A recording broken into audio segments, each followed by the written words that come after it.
खुलुमबाय स्टुडिअ दं राकेश रामसियारि बे समाव नोंथांमोननो मोनसे राजखान्थियारि रादाब होनो नागिरदों बे समाव बिटिसिनि एमसिएलए बिथां देरहासार बसुमतारीनि मोनसे बेफ्रुसार बिबुंथि फैबाय थानाय समाव थामहिनबा बे समाव बिटिसिनि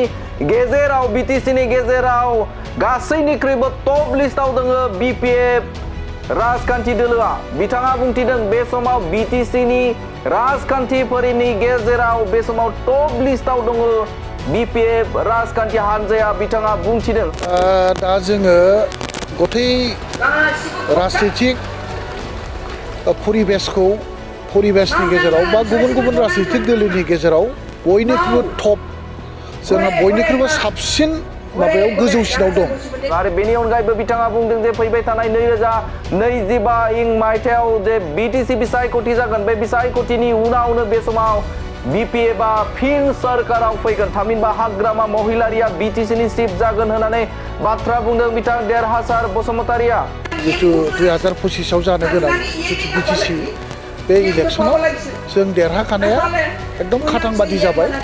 मानो होननानै बुङोब्ला रायजोफ्रा ज'यैनो दं आरो रायजो राजाफोरनि आशीर्बाद आरो जोंनि बे बनगाव ओनसोलनि रायजो राजाफोरनि अननाय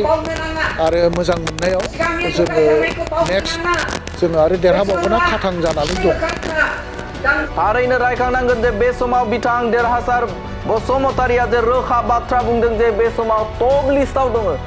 लिस्टआव दङ बिपिएफ राजखान्थि हानजाया बयनिख्रुइबो गोजौआव दङ बिपिएफ राजखान्थि हानजाया बे समाव देरहासार बसुमतारीया खौरांगिरिनि सिगाङाव रोखा बाथ्रा बुंथिदों जे फैबाय थानाय समाव बिटिसि बिसायख'थियाव बिपिएफआनो फिन सरकाराव फैफिनगोन होननानै बाथ्रा बुंदों बे समाव रायजो राजाफोरा नेनानै दङ बिपिएफ राजखान्थि हानजाखौ रायजो राजाफोरा मोजां मोनो आरो बे समाव रायजो राजाफोरानो देरहासार खालामगोन बिपिएफ राजखान्थि हानजाखौ होननानै बाथ्रा बुंदों बिथां देरहासार बसुमतारीया बिपिएफ राजखान्थि हानजानि बेरेखा दोलोनि गाहाय बिथां देरहासार बसुमतारीया रोखा बाथ्रा बुंथिदों जे बे समाव बिपिएफआनो फिन सरकाराव फैफिनगोन आरो बे समाव रायजो राजाफोरा बिपिएफजों दङ आरो रायजो राजाफोरा बिपिएफनि जानानै फैबाय थानाय समाव बिपिएफखौनो देरहासार खालामगोन होननानै बाथ्रा बुंदों बिथां देरहासार बसुमतारीया बिथां एमसिएलए देरहासार बसुमतारीया रोखा बाथ्रा बुंथिदों जे बिथाङा फैबाय थानाय समाव जे रायजो राजाफोरा बिपिएफजों दङ आरो रायजो राजाफोरा बे समाव नेनानै दङ जे बिपिएफनो बे समाव भट होनो थाखाय रायजो राजाफोरा दङ रायजो राजाफोरा बिपिएफजों दङ आरो फैबाय थानाय समाव बिपिएफआनो देरहासार जागोन रोखा होननानै बाथ्रा बुंदों बिथां बिपिएफनि एमसिएलए देरहासार बसुमतारीया दानिया फैदो बिथाङा आरोबाव मा बाथ्रा बुंदों नोंथांमोननि गेजेराव हरनि जितु 2025 आव जानो गोनां जितु बिटिसि बे इलेक्सनाव जों देरहाखानाया एकदम खाथांबादि जाबाय मानो होननानै बुङोब्ला रायजोफ्रा ज'यैनो दं आरो रायजो राजाफोरनि आशीर्बाद आरो जोंनि बे बनगाव ओनसोलनि रायजो राजाफोरनि अननाय आरो मोजां मोननायाव जोङो नेक्स्ट जोङो आरो देरहाबावगोना खाथां जानानै दं दा जोङो गथै राजनितिक परिबेसनि गेजेराव बा गुबुन राजनितिक दोलोनि गेजेराव बयनिख्रुइबो टप जोंहा बयनिख्रुइबो साबसिन माबायाव गोजौसिनाव दं जोङो दा बयनिबो साबसिन माने अबस्थायाव जोङो दङ दा ओंखायनो 2025 आव जितु जानो गोनां जितु इलेक्सन बे इलेक्सनाव बिपिएफ दोलोआनो सरकार दागोना खाथां जेरैखि जायाबाबो जोंनि बिपिएफआनो सरकारखौ दागोन आरो 2025 निफ्राय हाग्रामा महिलारि सारानो बिटिसिनि गोदान चिफनि दायित्व लानानै बे बिटिसि ओनसोलनि खौसेथि रैखाथि आरो बयनिबो गेजेराव गोरोबलायनाय अनलायनाय आरो जौगाखांनायनि हाबाफारिया जागायफिनसिगोन होननानै जोङो दिनै दाथियै बुंनो हायो माने रायजो राजाफ्रा ओरैबायदि जे जोंनो ओरैबायदि रायलायनायाव ओरैबायदि मोनसे खोथा फैदों जे 2025 आव माने इलेक्सन टाइमाल' फैथोंसै इलेक्सन टाइमा फैनाय लोगो लोगोनो जों बयबो बिपिएफनो आशीर्बाद होगोन आरो बिपिएफनो भट होगोन रायजो राजाफ्रा समखौल' नेनानै दं आरो फारफ्रोमथिंजायबो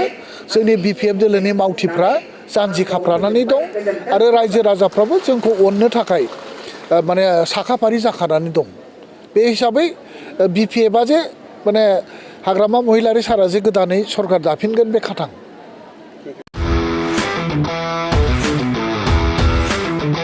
गोजोनथाव खौरां TVSनि गारि लानो गोसो गुदुं जानाय सुबुंफोरनि थाखाय मोनसे गोजोनथाव खौरां चिरां जिल्ला बिजनीनि बागुरुम्बा TVS गारि श'रुमा नोंथांमोननि थाखाय दुर्गा फुजानि धामाका अफार लानानै फैदों बाइक आरो स्कुटि गारि सालायनो मोजां मोनग्रा रायजो राजाफोरनि थाखाय बागुरुम्बा TVS गारि श'रुमा धामाका अफार होना नोंथांमोननि गेजेराव मोनसे मोजां खाबु होगासिनो दं बिजनी स्टेट बेंकनि साखाथिनि CRPF केम्पनि उल्था सोनाब फारसे थानाय बागुरुम्बा TVS श'रुमाव डाउन पेमेन्ट होनानै नोंथाङा TVSनि गारि लानो हागोन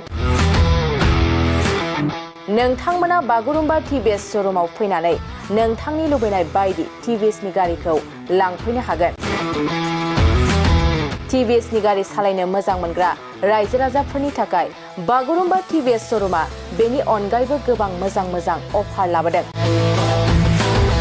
बेफोर अफारफ्रानो जाबाय जेरै गंनै हेलमेट फ्रि फुल टिंकी पेट्रल फ्रि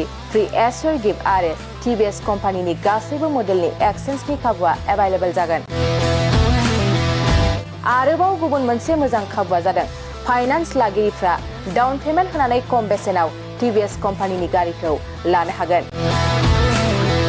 लोगोसे आबुङै मिन्थिनो आरो बुकिं खालामनो थाखाय 7002132259 एबा 8638131734 जानबुं नम्बराव कल खालामना खौरां लानो हागोन